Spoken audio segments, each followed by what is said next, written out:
আপনার অফিসের ডেস্কে সারাদিন খুব ব্যস্ত থাকছেন, ফাইল নাড়াচাড়া করছেন কিংবা মেইল চেক করছেন, কিন্তু দিন শেষে দেখছেন কাজের কাজ কিছুই হয়নি।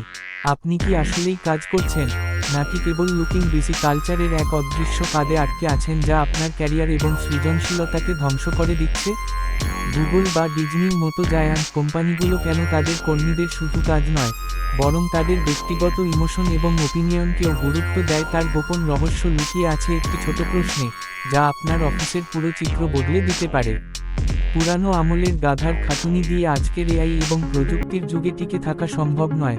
তাই সময় এসেছে মেক ওয়ার্কের অপ্রয়োজনীয় মিটিং আর পেপারওয়ার্কের পাহাড় থেকে বেরিয়ে এসে আপস্কিল এবং রেস্কিল এর মাধ্যমে নিজেকে নতুন করে চেনার।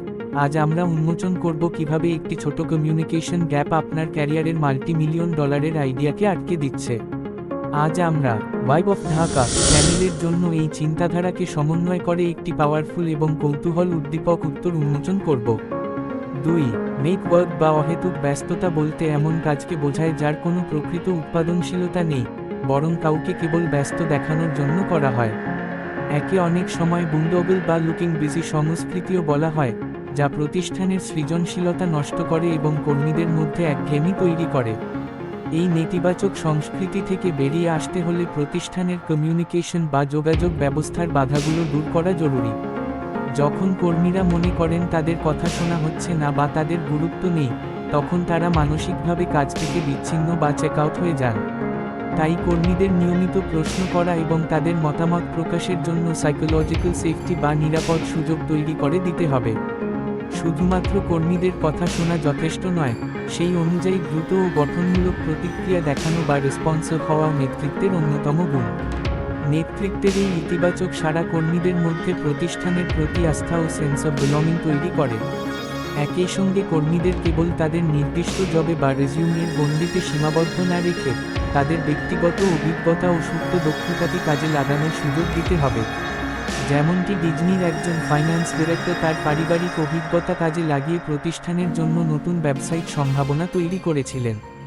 প্রতিষ্ঠানের কমিউনিকেশন ব্যবস্থা কতটা কার্যকর তা বোঝার একটি সহজ উপায় হলো কর্মীদের একটি নির্দিষ্ট প্রশ্ন করা, আমাদের এখানে এমন কোন বিষয় নিয়ে কথা বলা উচিত যা নিয়ে আমরা সচরাচর কথা বলি না? যদি কর্মীরা নির্ভয়ে উত্তর দিতে পারে, তবে বুঝতে হবে সেখানে স্বচ্ছতা আছে, অন্যথায় কমিউনিকেশন ব্যবস্থা ব্লক বা বাধাগ্রস্ত। এই নেতিবাচক ব্যস্ততার বিপরীতে প্রধান কার্যকর সমাধান হলো আউটকাম বেসড ইভ্যালুয়েশন।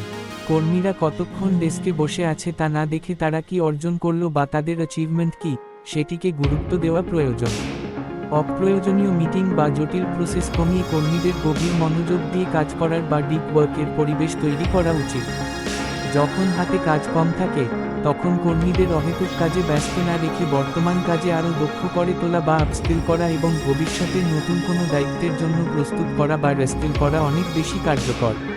রেস্কিল করার সুযোগ দিলে একজন কর্মী প্রতিষ্ঠানের পরিবর্তিত পরিস্থিতির সাথে খাপ খাইয়ে নিতে পারেন, যা দীর্ঘমেয়াদে নেটওয়ার্ক করার প্রয়োজনীয়তা কমিয়ে দেয়।